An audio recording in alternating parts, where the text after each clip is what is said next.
24 साल की लड़की की शादी तकरीबन 52 साल के एक आदमी के साथ कर दी जाती है और उसके बाद दोस्तों यह जो महिला होती है इसका नाम अनीता होता है।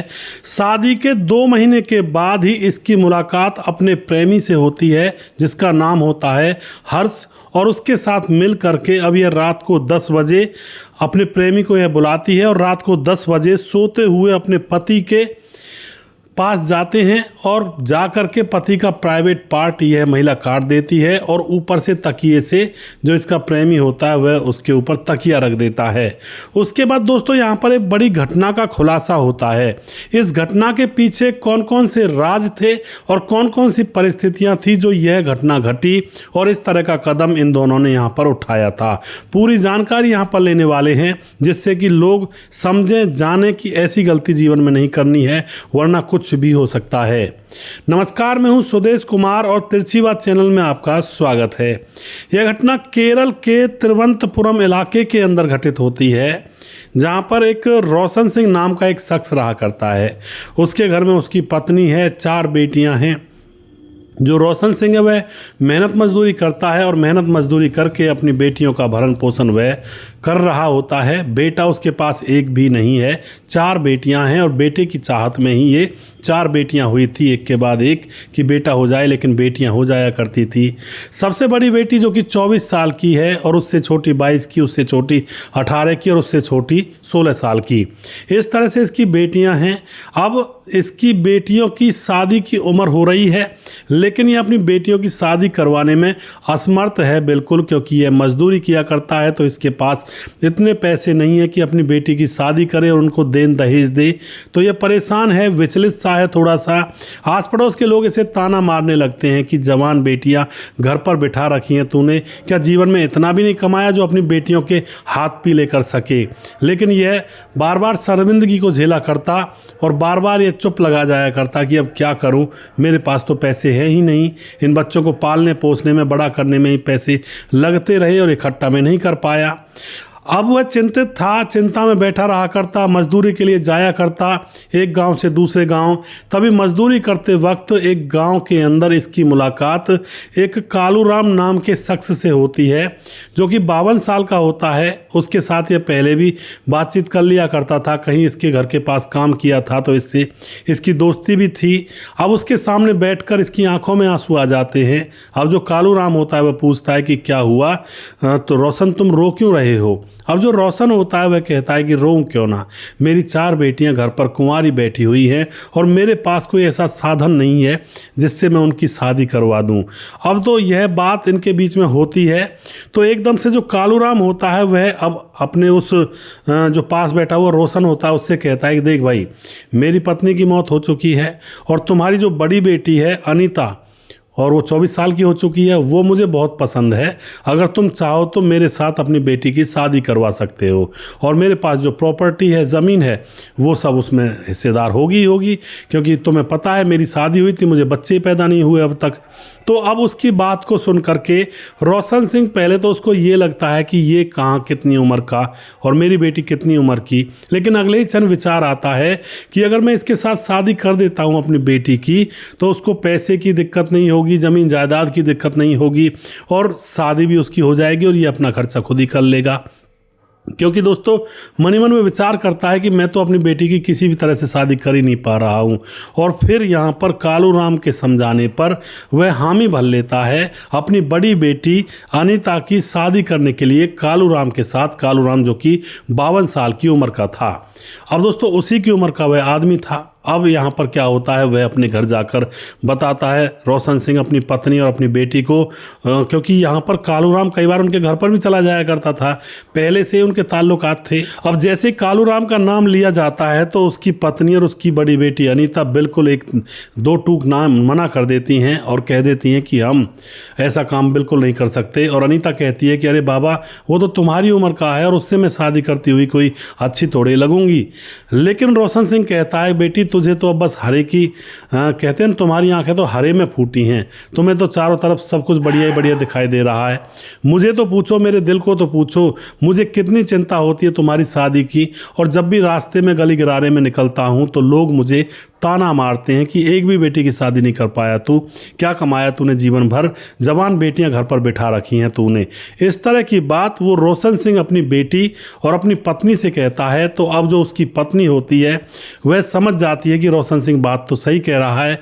ऊपर से रोशन सिंह ये भी कहता है कि अगर हमारी बेटी उस घर में जाएगी दुल्हन बनकर तो कालूराम के पास काफ़ी ज़मीन जायदाद है और उसके पास पैसे भी काफ़ी हैं, और उसने मुझसे कहा है कि शादी का खर्चा मैं खुद उठा लूँगा और तुम लोगों को दहेज का एक कपड़ा भी नहीं देना है, सारा कुछ मैं ही कर लूँगा।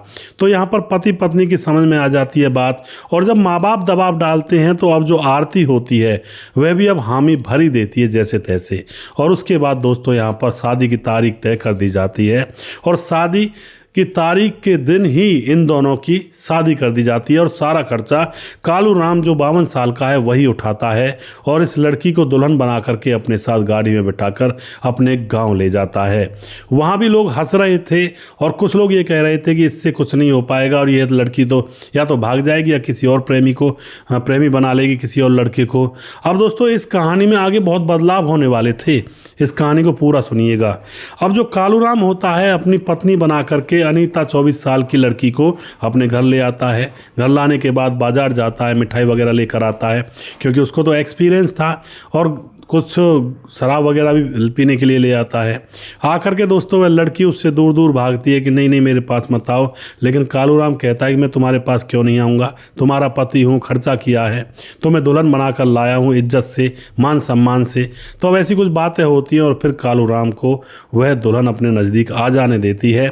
और फिर रात भर यहाँ पर एक ऐसी घटना होती है, उसको आप स्वागरात कहेंगे या फिर उसको आप रेप भी कह सकते हैं, क्योंकि रेप कब कहा जाता है जब लड़की की मर्जी के खिलाफ कोई संबंध बनते हैं। तो अब इसको किसी चीज़ का भी आप नाम दे सकते हो, लेकिन यहाँ पर रात में पूरी रात भर संबंध बन जाते हैं। अब तो यह जो लड़की होती है अनीता, जब यह पैसा देखती है उस घर के अंदर, इसका पति इसी के हाथों में तिजोरी की चाबियाँ सौंप देता है और तिजोरी के अंदर 2-4 लाख रुपये तो पड़े ही रहा करते। और जब यह लड़की अपने पति जिसका नाम कालूराम होता है उसकी बैंक की कॉपी भी उस तिजोरी के अंदर पड़ी हुई थी, तो उसमें जब पैसे देखती है तो बैंक के अंदर भी उसके कम से कम 1.5 करोड़ रुपए थे, क्योंकि कालूराम ने अभी 4-5 किले बेचे थे और फिर भी उसके पास 12 किले बचे हुए थे। तो अब पैसों को देखकर भी इस लड़की अनीता की आंखें फटी की फटी रह जाती हैं। वह विचार करती है कि ये तो सही हुआ, मैं इसकी दुल्हन बन गई, इस सारे पैसे की मालकिन अब मैं ही तो हूँ, मुझे कौन सा ये देने से मना कर देगा। अब तो अनीता कुछ दिन सही से रहती है और हंस करके कालूराम के साथ उस पत्नी व्रत जीवन का मतलब व्रत होता उसको पूरा करती है। लेकिन दोस्तों शरीर की चाहत कुछ अलग होती है। ठीक है, अनीता ने मान लिया कि भाई पैसा बहुत है और अब जो सुख आदमी का मिलेगा वो तो मिल ही जाएगा कुछ ना कुछ, अभी वो संतुष्ट थी। लेकिन कुछ समय जब गुजरते हैं, तकरीबन 2 से 4 महीने जब गुजर जाते हैं, तो अनीता को लगता है कि जो कालूराम है वो रात के समय में अच्छी माइलेज नहीं दे पा रहा है, यानी कि अच्छी माइलेज निकाल नहीं पा रहा है, वो अच्छी तरह से उसको संतुष्ट नहीं कर पा रहा है। अब यहाँ पर पैसा कितने भी हो, प्रॉपर्टी कितनी भी हो, लेकिन अगर जिस्मानी भूख नहीं मिट पाती है किसी औरत की या किसी पुरुष की, तो फिर वो उनका दिमाग खराब हो जाता है। ऐसे दिमाग खराब यहाँ पर अनीता का अब हो जाता है कि यार पैसा ठीक है, घर परिवार ठीक है, घर ठीक है, परिवार तो था नहीं, और ज़मीन जायदाद भी ठीक है, लेकिन अब क्या करूँ, शरीर की जो ज़रूरत है वो तो पूरी नहीं हो पा रही जिस तरह से मैं चाहती थी। अब तो वह इधर उधर नज़रें घुमाने लगती है। अब इधर उधर नज़रें जो घुमाती है वो किस लिए घुमाती है, उसके पीछे भी कारण था, और यही कारण था कि भाई शारीरिक ज़रूरत पूरी नहीं हो पा रही थी उस 52 साल के कालूराम से। अब इनके घर के सामने गली में एक लड़का जो कि बहुत ही बेहद खूबसूरत था, वो चाय की दुकान लगाया करता था, एक छोटा सा खोखा था उसका। अब उसकी तरफ इसकी नज़र जाने लगती है, अपने घर के ऊपर चौबारे में चढ़ के खिड़की से उसको लगातार शीशे के अंदर से देखा करती है। और अब तो धीरे धीरे वह बाहर ग्रिल में आकर के खुली छत से भी उसको देखने लगती है। वह जो लड़का होता है वह उसकी तरफ नज़र घुमाता है और वह भी उसकी तरफ देखने लगता है। लड़का भी समझ रहा था कि भाई पूरे गांव में हल्ला मचा हुआ है कि कालूराम अपनी जवान पत्नी को संतुष्ट कैसे पर कर पाएगा, वो इधर उधर तो मुंह मारेगी ज़रूर। लड़का इसी बात को विचार कर लेता अपने मन में कि ये शायद अब वक्त आ गया है, और अब वह उसकी तरफ देखने लगता है और लड़की उसकी तरफ देखने लगती है। देखते देखते एक दिन वह लड़की अब उस चाय वाले के पास चली जाती है, और चाय वाले का नाम होता है यहाँ पर हर्ष। उसके पास जाकर उससे बात करती है कि तुम यहाँ पर अकेले रहते हो, तुम्हारा घर नहीं है? हर्ष कहता है मेरा भरा पूरा परिवार है, घर क्यों नहीं है? मैं तो यहाँ पर चाय का खोखा इसलिए लगाया हुआ है क्योंकि यहीं पे जो पीछे कंपनी है इसमें चाय बहुत ज़्यादा मेरी बिक जाती है और बहुत सारे लोग भी पी जाते हैं चाय, तो कुछ खर्चा पानी निकल आता है। अब तो इस तरह की उनके बीच में बातें होने लगती हैं, और बातों ही बातों में बातें इतनी खुल जाती हैं कि हर सब एक दिन बोल देता है कि आप ये बताइए क्या कालूराम जी आपको वो खुशी दे पाते हैं जो आपको चाहिए? अब तो यह बात सुनते ही किसी भी औरत को एकदम गुस्सा हो जाना चाहिए था, सीधी बात है। लेकिन यहाँ पर यह जो लड़की थी अनीता, यह गुस्सा नहीं होती है, इसकी आंखों से अपने आप आंसू बहने लगते हैं। और आंसू इसीलिए बहने लगते हैं कि जो मरम की बात थी हर्ष ने वो अंतर मन से छेड़ दी थी। अब तो जो अनीता होती है एकदम से कह देती है कि कहाँ सेटिस्फाई कर पाता है, बस यही है, मैं तो अपना जीवन को कोस रही हूँ, पैसा मेरे पास काफ़ी है लेकिन शारीरिक सुख नहीं है। अब तो धीरे धीरे इनकी बात बढ़ती है और हर्ष कहता है कि अगर आप चाहो तो शारीरिक सुख के लिए हम तैयार हैं, हम कौन से पराए हैं, हम भी तो तुम्हारे अपने ही हैं, तुम्हारे घर के सामने खड़े रहते हैं, 10-10 घंटे तक चाय की दुकान लगाते हैं। अब तो यह बात जैसे वह कहता है तो और इसी बात के लिए जो अनीता थी वह उसके पास गई थी, उसके मन में यही तो विचार उठ रहे थे कि किसी तरह से इससे मेलजोल हो जाए। और अब जब लड़के ने ये बात कह दी तो अनीता उसकी तरफ मुस्कुरा जाती है और अनीता एकदम से कहती है कि कल मेरे पति शहर जाएंगे और शाम तक वापस आएंगे और कल तुम जल्दी आ जाना अपनी दुकान पर। और दूसरा दिन होता है दोस्तों, यहाँ पर लड़का मुस्कुरा जाता है और अब इन दोनों को रात भर याद आती है एक दूसरे की। दूसरा दिन होता है, अनीता का पति कालूराम शहर जाता है किसी काम से, कहकर जाता है कि ठीक है मैं जा रहा हूँ शहर, क्योंकि बातचीत तो पहले हो चुकी थी कि मुझे शहर जाना कोई काम के लिए। अब जैसे ही वह शहर के लिए निकल जाता है तो चाय वाला हर्ष देख रहा था कि कालूराम निकल चुका है।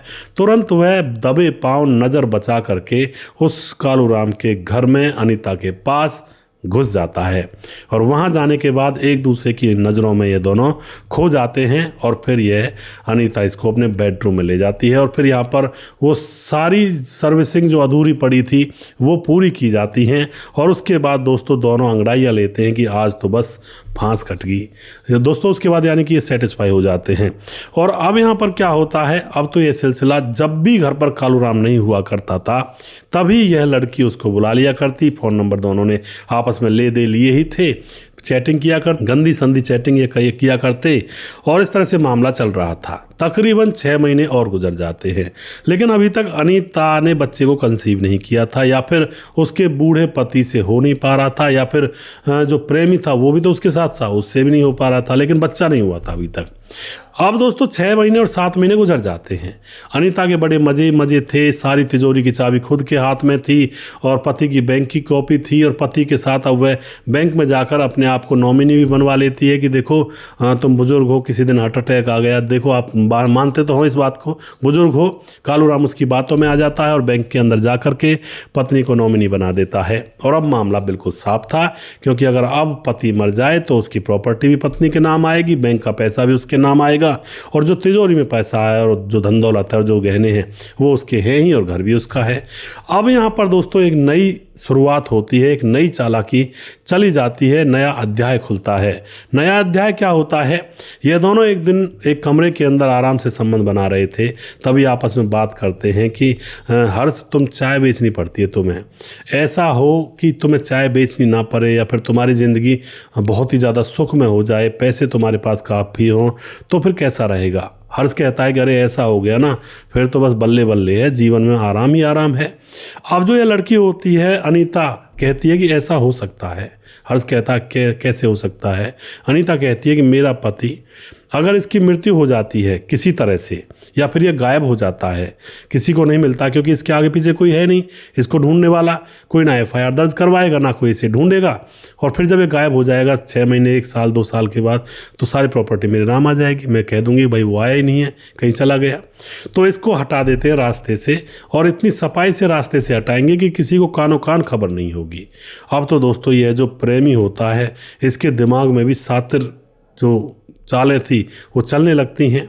अब जो हर्ष होता है वह कहता है कि ठीक है इस काम को करेंगे, 1 महीना और रुक जाओ। और उसके बाद दोस्तों अब तो हर्ष की इतनी जो मतलब वासना है इतनी बढ़ चुकी थी कि वह बाजार से नींद की गोलियां लाया करता और अपनी प्रेमिका अनीता को दे दिया करता कि खाने में मिलाकर इसको दे दिया करो और फिर रात को हम दोनों कबड्डी खेला करेंगे। और उसके बाद दोस्तों यहाँ पर अनीता उन नींद की गोलियों को अपने पति को खिला दिया करती खाने में मिला करके, और रात को वहाँ पर हर्ष आ जाया करता और फिर दोनों एक कमरे के अंदर वहीं पर उनका मल्ल युद्ध चला करता और मज़े से ज़िंदगी जी रहे थे। और तभी 1 महीना गुजर जाता है तो अब दोनों इशारा करते हैं कि अब हमें इसका काम तमाम कर देना चाहिए। और फिर दोस्तों ऐसा ही जैसा रोज़ रिपीट होता था, आज जो नशीली दवाइयाँ हैं वो कुछ ज़्यादा मिलाई गई थी खाने में, और जो प्रेमी है अपने साथ एक लोहे की रॉड लेकर आया था, दुकान में कोई सरिया पड़ा हुआ था और वह आ जाता है अपनी प्रेमिका के यहाँ। और फिर जब वह सोया हुआ था पहले ये संबंध बनाते हैं, उसके बाद कहते हैं चलो आप घटना को अंजाम देते हैं। और उसके बाद दोस्तों जो पत्नी थी वह रसोई से चाकू लेकर आती है और उसके बाद जो प्रेमी होता है वह तकिए से उसका मुंह दबा देता है और जो पत्नी होती है वह नीचे वाले वस्त्र उतारती है और उसके गुप्तांग को चाकू से काट देती है। अब तो दोस्तों यहाँ पर उसकी मौत हो जाती है और फिर उसको उठा करके घर के पीछे वाले आंगन में, जो कि सड़क से टचा हुआ था, मतलब सड़क से सटा हुआ था, और वहाँ पर छोटी सी दीवार थी यानी घुटने घुटने तक कुछ ऐसी, और घर के पीछे वो आंगन था, उसमें पेड़ वगैरह भी लगाए हुए थे, थोड़े बहुत बगीचे टाइप का बनाया हुआ था। वहाँ पर लाश को रख देते हैं ले जा करके दोनों और वहाँ पर गड्ढा खोदने लगते हैं। गड्ढा पूरी तरह से खुद गया था, बस ये लाश को उसमें डालने ही वाले थे। लेकिन तभी अचानक वहाँ पर गांव का चौकीदार जिसका नाम होता है नारायण, वह एकदम से आ जाता है और उनको पहले गौर से देखता है कर क्या रहे हैं। उसकी नज़र पड़ती है कि भाई सामने जो कालूराम है उसकी लाश पड़ी है और ये कालूराम की पत्नी है और ये लड़का चाय वाला है जो चाय बेचा करता है यहीं पर। अब तो वह सारा मामला समझ जाता है कालूराम को निपटा दिया गया है उसकी पत्नी और उसके प्रेमी के द्वारा। और दोस्तों उसके बाद वह गांव के लोगों को चुपचाप बुला कर लाता है और फिर जब गांव के लोग आकर देखते हैं तो एकदम से गांव के लोग भी परेशान हैरान और उन दोनों को वहीं पर दबोच लेते हैं और तुरंत पुलिस को बुलाया जाता है। पुलिस के हवाले उनको कर दिया जाता है और उसके बाद पुलिस उनकी सुताई करती है अच्छे से। और फिर जब सुताई की जाती है तो वह सारी घटना पुलिस के सामने बयां कर देते हैं कि हम दोनों प्यार करते थे और हमने इसलिए इस कालूराम की हत्या कर दी। तो इस तरह से दोस्तों यहाँ पर यह कांड होता है, इन दोनों को जेल में डाल दिया जाता है। और दोस्तों मैं बार बार यही कहता हूँ कि भाई कई बार ऐसा होता है कि अगर किसी माँ बाप की लड़की बिगड़ी हुई है तो उसको किसी सीधे साधे लड़के के पल्लू नहीं बांधना चाहिए, उसके प्रेमी के साथ ही उसको विदा कर देना चाहिए, उसकी शादी कर देनी चाहिए। दूसरी कंडीशन आज इस कहानी के अंदर ये उजागर हुई है कि लड़की जवान थी और माँ बाप शादी नहीं कर पा रहे थे तो एक बुढ़े के साथ उसकी शादी करवा ली, यानी कि मिसमैच जोड़ी का मैच ना होना, जोड़ी का मिलान ना होना। तो यह भी एक बहुत बड़ी घटना को अंजाम दे सकता है, क्योंकि दोस्तों शारीरिक ज़रूरतें सबकी होती हैं, अगर वो अच्छे से पूरा नहीं होती हैं तो उनको गुस्सा आता है और उस गुस्से के चलते ही नई नई प्लानिंगें तैयार की जाती हैं और फिर नुकसान होता है उस उम्र दराज आदमी का या औरत का जो उस जोड़े में साथ मिलकर रहती है। ऐसा इस घटना के अंदर आज देखने को मिला है। अगर उस लड़की की शादी उसी के हम उम्र लड़के के साथ कर दी जाती तो शायद उसको शारीरिक सुख पूरा होता और यह ऐसा कदम नहीं उठाती, इधर उधर मुंह नहीं मारती। लेकिन दोस्तों ये कहना भी पूरी तरह से प्रॉपर सही नहीं है, क्योंकि आप लोगों ने देखा होगा अच्छे अच्छे दूल्हे मिल जाते हैं लड़कियों को। जो पहाड़ से धक्का दिया था राजा रघुवंशी को, वो उसमें कोई कमी थी? सुंदर लड़का था, पैसे वाला था, लेकिन वहाँ पर भी लड़की को पसंद नहीं आया और प्रेमी के साथ मिलकर उसकी हत्या कर दी। तो ये तो मामला वही हुआ कि अगर पसंद आए या ना आए, अगर कोई कांड करना है तो कर ही देती है औरत, और यहाँ पर बचाव करना बहुत मुश्किल होता है। लेकिन फिर भी हम ये कोशिश कर सकते हैं कि उनकी जो शादी कराई जाए उनके बराबर के लड़के लड़कियों से कराई जाए, जिससे कि शायद यह संभावना कम हो सके आगे चल करके। और अगर कोई लड़की पहले से किसी प्रेमी के साथ मुंह काला कर रही है तो उस लड़की की शादी किसी सीधे साधे लड़के से नहीं करनी चाहिए, वरना वह वहाँ भी कौन सा रुकने वाली है, वहाँ से वह भागेगी प्रेमी के साथ, उन लोगों के खानदान की भी बेइज्जती होगी और हो सकता है उस लड़के की भी जान आफत में आ जाए, उसकी भी हत्या कर दी जाए। तो इन रिश्तों को बड़ी सावधानी से जोड़ना चाहिए दोस्तों। रिश्ते ऐसे ही नहीं जोड़े जाते हैं, बड़ी कहते हैं बड़ी हिसाब किताब लगा करके इन रिश्तों को जोड़ा जाता है। तो वीडियो के लास्ट में जो भी कुछ आप कहना चाहते हैं आप कह सकते हैं, और मैं यहाँ पर उन भाइयों के नाम लेना चाहूँगा जो भाई हमारे वीडियोज़ को लगातार देखते हैं और हमें खूब सपोर्ट करते हैं। हमारे साथ है कुमार विमल, वेरी नाइस स्टोरी हुआ। हाँ भाई जी, जय श्री राम भाई, बहुत बहुत धन्यवाद जी। राम मोहम्मद यासीन लाहौर पाकिस्तान से हैं। सुंदरलाल अहिरवार कहते हैं मेरा नाम लीजिए सर जी। सुंदरलाल अहिरवार, ग्राम मड़देवरा, जिला छतरपुर, मध्य प्रदेश से बहुत बहुत धन्यवाद करते हैं जी। सलमान खान कमेंट करते हैं सुदेश भाई मेरा भी नाम ले लो, हम भी आपकी वीडियो को देखते हैं 3 सालों से।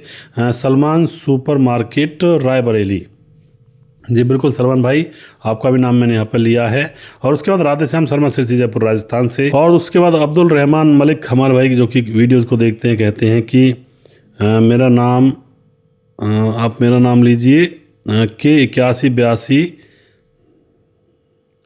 साल का हुआ है, और ये पता नहीं लिखा क्या भाई ने, थोड़ा सा साफ लिखे भाई।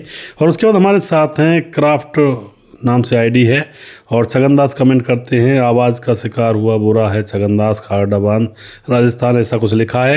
रंगल मंगल हमारे भाई कमेंट करते हैं, जिम कैरी नाम से आईडी है। और उसके बाद हमारे साथ राम थापा रंगल मंगल कहकर हंस रहे हैं। जिम कैरी यानी कि शायद भारतीय मूल के निवासी कहीं बाहर रहते हैं। और उसके बाद हमारे साथ राम थापा हैं और जो कमेंट करते हैं। उसके बाद शिवा एंटरटेनमेंट कमेंट करते हैं, और दुर्योधन भाई कमेंट करते हैं, सुरेंद्र कुमार कमेंट करते हैं, भानु कमेंट करते हैं, ठाकुर भानु प्रताप ग्राम बरौली से और ज़िला मुरादाबाद। आज आपके पास टाइम की बहुत अच्छी है, आपकी कहानी बहुत अच्छी, ऐसा होगा शायद। आप बहुत अच्छी वीडियो बनाते हो और बहुत अच्छी आपकी सोच है, वैसे ही वीडियो बनाते रहो और अच्छी सोच दिखाते रहो। आप हमेशा सही सलामत रहें, यही भगवान से दुआ करेंगे, आपका परिवार हमेशा सुरक्षित रहे, हमारा भी। जी बिल्कुल भानु जी, और आप भी खुश रहें हमेशा। श्यामलाल चौधरी नौका बीकानेर राजस्थान से हैं। खेमराज भाटी गुच्चर चट्टी जीवी नगर यूपी 16 से हैं। धीरज बनवाल हैं जो कि आईडी है इनकी A to Z कॉमेडी। धीरज बनवाल ही हैं शायद, क्योंकि उनके जैसी कमेंट मैच करती है, जो कि फेसबुक पर धीरज बनवाल के नाम से आईडी है। सुशील चौधरी हमारे कमेंट करते हैं लगातार, और मोहम्मद अताबुल कमेंट करते हैं, और रंजीत सिंह श्री गंगानगर से कमेंट करते हैं, रंजीत सिंह श्री राधा देवी जी, और राम राम सुदेश भाई राम राम जी। शिव कुमार सही जानकारी। और उसके बाद हमारे साथ बिलकिसिल योर ऑल वीडियो। और उसके बाद हमारे साथ राम मोहम्मद द्वारा से है, सुंदरलाल अहिरवा द्वारा से हैं, और कुछ नाम मैं फेसबुक से ले लेता हूं, और फेसबुक पर भी हमारे भाई बहुत सपोर्ट करते हैं, उनका भी नाम यहाँ पर ले लेता हूं। थोड़ा वीडियो आज का लंबा है और कोई नहीं, आज देखेंगे क्या होता है। उसके बाद हमारे साथ धीरज बनवाल कमेंट करते हैं, ओकेश पर यार राम राम भाई साहब। समाधान पाटिल बहुत मेहनत करते हो भाई साहब। समाधान पाटिल जलगांव महाराष्ट्र से। समाधान पाटिल जी आपका बहुत बहुत धन्यवाद। और सलीम खान कमेंट करते हैं, आपकी ये कहानी बहुत सही है, लेकिन समझने वाली बात यही है कि लोग इसको समझ सकते। सलीम मोहम्मद राजस्थान पाली से हैं।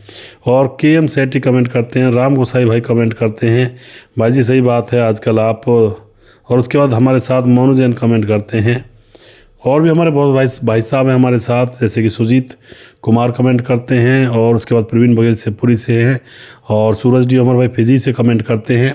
जिस भाई का नाम रह गया उस भाई का नाम अगले वीडियो में ज़रूर लूँगा। अगला वीडियो बहुत जल्दी फिर से लेकर आऊँगा। तब तक आप खुश रहें, सावधान रहें। जय हिंद, जय भारत।